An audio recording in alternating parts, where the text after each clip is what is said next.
Hello students, welcome to our 11th standard English lecture. Today we are going to learn section number 2, 2.1 Cherry Tree, part number 4. See, in the last lecture we have to sing the part number 1, 2 and 3, the poem, and in this last lecture, see, open your books on page number 67.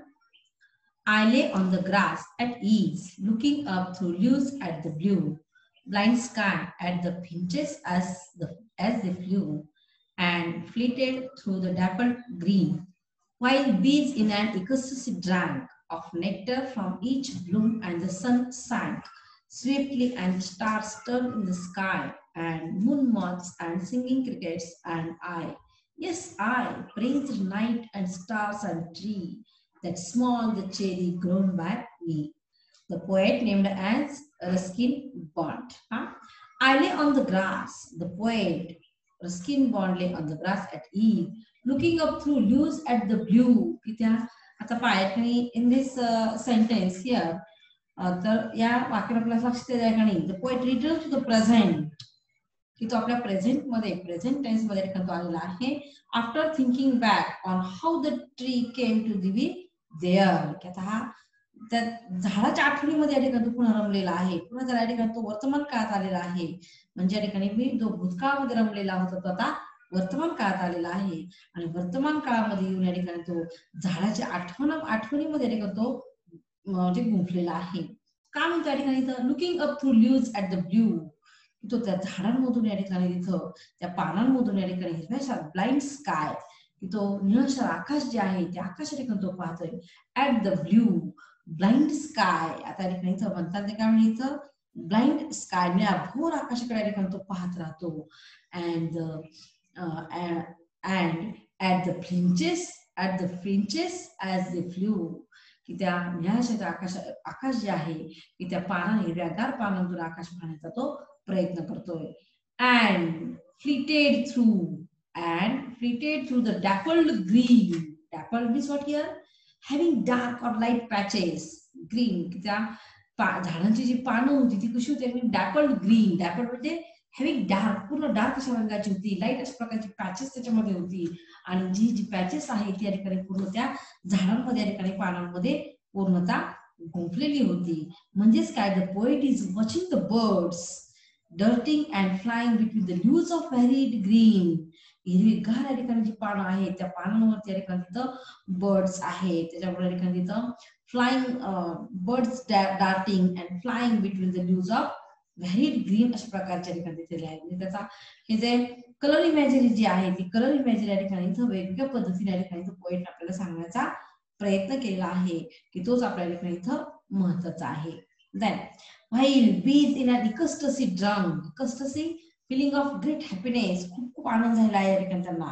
या ठिकाणी हा जी एकस्टसी आहे, अत्यानंद आपण त्याला म्हणतो, great happiness आपण त्याला म्हणतो. आणि जो ग्रेट हॅपीनेस या ठिकाणी ज्या फिलिंग्स आहेत त्या फिलिंग्स या ठिकाणी त्यांच्या मनामध्ये येत आहेत. while bees in an ecstasy drank, ह्या ज्या बीज आहेत, बीज म्हणजे काय? मधमाशा ज्या आहेत त्या मधमाशा या ठिकाणी त्या फुलामध्ये नेक्टर म्हणजे मध या ठिकाणी चाकत आहेत. आणि त्याच या ठिकाणी त्या भिरभरत या ठिकाणी तिथं हा जो कवी आहे या ठिकाणी रस्किन बॉन्ड, की त्या मधमाशा या ठिकाणी तो पाण्यामध्ये सुद्धा या ठिकाणी तिथं गुंग जायला आहे. Of nectar from each bloom, and the sun sank swiftly and the stars turned in the sky, and the poet watched the birds darting above the bees, hovering over the sweet flowers, and as the sunset and stars appeared, तेवढ्या त्या ठिकाणी the sunset, आता हा सूर्यास्त होत आहे, and the stars appeared, आणि तिथे ठिकाणी जे तारका आहेत त्या तारका आहेत ना तिथं दिसत आहेत. and there was the night of crickets, काय म्हणतात? swiftly and the stars turned in the sky, and moon moths and singing crickets. moon moths and singing crickets is what here? moon moths म्हणजे संध्याकाळच्या ठिकाणी हा जो चंद्र आहे तो चंद्र सांगायला पाहता. आणि क्रिकेट, सिंगिंग क्रिकेट्स म्हणजे या ठिकाणी गाणारे या ठिकाणी, आता क्रिकेट या ठिकाणी वास्तविक पाहिजे क्रिकेट हा पक्षी या ठिकाणी singing crickets. And I swiftly and the stars turn in the sky, and moon moths and singing crickets, and I, yes I, आता इथे परत इथं पोएट ना रिपीट केला. Moonwards flew about and his heart is singing with joy thinking of his cherry plant, cherry tree. And yes, I praise night. रात्रभर या ठिकाणी तो तिथं प्रेज म्हणजे या ठिकाणी काय स्तुती करत आहेत. अँड स्टार रात्रीची स्तुती करत आहेत. अँड स्टार्स तारकांची स्तुती करत आहेत. And tree that small the cherry grown by me. आणि जी या ठिकाणी जी छोटीशी ट्री आहे, छोटीशी चेरी जी आहे की ती या ठिकाणी त्या चेरीच्या सानिध्यामध्ये या ठिकाणी पूर्ण दिवस या ठिकाणी घातलेला आहे. आणि तोच या ठिकाणी आपल्याला सांगण्याचा प्रयत्न या ठिकाणी पोएटनं रस्किन बॉन्डनं केलेला आहे. या ठिकाणी कलर इमॅजिन या ठिकाणी वापरलेली पहा. कलर या ठिकाणी कोणकोणत्या याच्यामध्ये येतात. डॅपल ग्रीन येतोय वरच्या वाक्यामध्ये. ब्लू स्काय म्हणजे याच्यामध्ये ब्लू कलर येतोय. Blind sky, blue blind sky म्हणजे या ठिकाणी ब्लू ब्लाइंड स्काय म्हणजे तिथं पण या ठिकाणी हा ब्लू कलर येतोय. म्हणजे दोन वेळा ब्लू कलर आलेला आहे. पण तो पहिला ब्लू ब्लाइंड स्काय म्हटलेला आहे. नंतर त्या ठिकाणी हा डॅपल ग्रीन म्हटलेली. तर हे वेगवेगळ्या ठिकाणी कलर इमॅजिन या पोएम मध्ये वापरलेली आहे. त्याचबरोबर त्याचं फिगर्स ऑफ स्पीच पाहूया आपण. At the blue blind sky, at the blue blind sky. त्या वाक्यामध्ये काय रिपीट होतंय. Only the first letter B. And so the figures of speech in the present sentence is alliteration. B for blue, B for blind. नंतर the flinches as they flew. त्याच्यामध्ये सुद्धा ठिकाणी काय आलायचं. flinches F आणि परत flew हा परत त्या ठिकाणी F म्हणजे या ठिकाणी repetition of the first sound F. And the last sentence, swiftly and the star, swiftly and the star. याच्यामध्ये repetition of the first sound, first letter, first syllable S. Then हा जो पोएट या ठिकाणी conveys a sense of peace and quiet joy. तो आपल्याला त्या ठिकाणी sense of Joy ठिकाणी मिळत आहे. त्याच ठिकाणी दुसरी गोष्ट जर आपण पाहिली तर या ठिकाणी या पोएमच्या ठिकाणी रायमिंग स्कीम आहे की त्या रायमिंग स्कीमने 4 ओळीमध्ये ठिकाणी आपण घेतल्या तर त्या ए बी बी मध्ये होतात. त्या ठिकाणी पहा सेन्सरी इमेजेस जर विचार केला तर साइट अँड साऊंड म्हणले. Sensory images of imagery of sight and sound. त्याच्यानंतर या ठिकाणी आपण in this poem here the choice of simple words makes the language easy to comprehend and enjoy. या ठिकाणी आपल्याला ती लँग्वेज या ठिकाणी एन्जॉय करायचं तर सिंपल वर्ड्सचा वापर केला आहे. आणि त्यातल्या alliteration in several lines makes the poem enjoyable and read aloud. And alliteration, antithesis, climax and personification.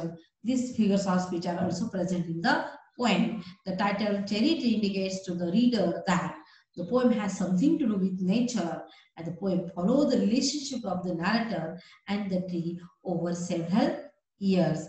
This is the about our poem. And at the same time, this poem gives us a message. The poem has given a message to all of us. It has a message to persist in the struggle to achieve a goal. कुठल्याही परिस्थितीमध्ये कठीण परिस्थिती जरी असेल तर या ठिकाणी आपण अचीव आवर गोल. आपलं जे गोल आहे, ध्येय आहे, उद्दिष्ट आहे, आपण या ठिकाणी साध्य करणं गरजेचं आहे. And there is a message of hope. आशेचा किरण आहे. When one can only despair. त्याच एखाद्या व्यक्तीला या ठिकाणी फक्त डिस्पेअर म्हणजे या ठिकाणी तिथं निराशा मिळत असेल तर या ठिकाणी निराशा सोडल्या ठिकाणी त्याला कुठेतरी या ठिकाणी आशा या ठिकाणी तिथं मिळणं गरजेचं आहे.